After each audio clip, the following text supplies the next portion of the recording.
പറ്റിയടാ? അവൾക്ക് രോഗം. രോഗമോ? എന്ത് രോഗം? നീ പറയടാ.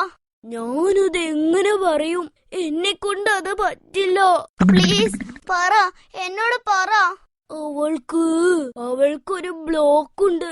ഈശ്വര, ബ്ലോക്കോ? ഞാൻ എന്തു ചെയ്യും ദൈവമേ? കരയൊന്നും വേണ്ട. അവൾക്ക് ബ്ലോക്കേ ഹാർട്ടിലൊന്നുമല്ല, മൂക്കിലാ. അവൾക്ക് മൂക്കടപ്പാടാ. ദീപു നിന്നെ ചുമ്മാ പേടിപ്പിച്ചതാ. എന്റെ നല്ല ജീവൻ അങ്ങ് പോയി. നമുക്കൊന്ന് അവളെ പോയി കാണാം. എടാ, ഒരു ജലദോഷം പിടിച്ചതിന് ആരെങ്കിലും വീട്ടിൽ പോയി കാണോ? നീ വരുന്നില്ലേ? വരണ്ട, ഞങ്ങള് പോവാ. കഷ്ടം. ഒരു മൂക്കടപ്പ് ഒരാഴ്ചയായി തുടങ്ങിയിട്ടെന്നോ? ഡോക്ടറെ കാണിച്ചില്ലേ?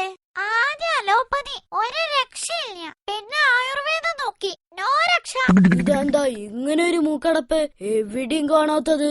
ഒരാഴ്ചയായി സ്കൂളിൽ പോകാതെ ഇവിടെ ഇരുന്ന് മടുത്തു.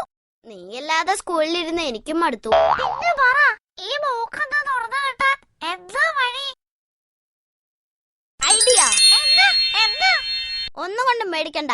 നാളെ രാവിലെ 8:30 ആവുമ്പോ നമ്മുടെ കവലയിലെ രമേശേട്ടന്റെ കടയുടെ മുമ്പിലോട്ട് വാ. നിന്റെ മൂക്കടപ്പ് മാറിയിരിക്കും. കവലയിൽ പുതിയ ഡോക്ടർ വല്ലതും വന്നോ? അത് സസ്പെൻസാ. നിനക്ക് മൂക്കടപ്പ് മാറിയ പോരെ? പ്ലീസ് ഒന്ന് പറയണോ? എന്താ അത്ര സീക്രട്ട്? പറയണോ? ഞാൻ പറയാ.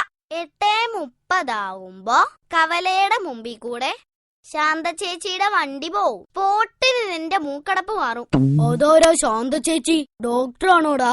ഒന്ന് പറയണു, എന്റെ മൂക്കടപ്പ് മാറി കിട്ടോ? ഞാൻ പറയാ പോരെ? നാളെ 8:30 ആവുമ്പോ ശാന്ത ചേച്ചിയുടെ കുടുംബശ്രീ ഓട്ടോറിക്ഷ കവലയില് വരും. നീ ചുമ്മാ അതിന്റെ മുമ്പിൽ പോയി നിന്നാ മതി. അതിന്റെ മണം മടിച്ചാ മോളെ, നിന്റെ മൂക്കടപ്പല്ല, സകലമാന അടപ്പുകളും തെറിച്ചു പോവും. അപ്പൊ നാളെ വാ. ഓക്കേ.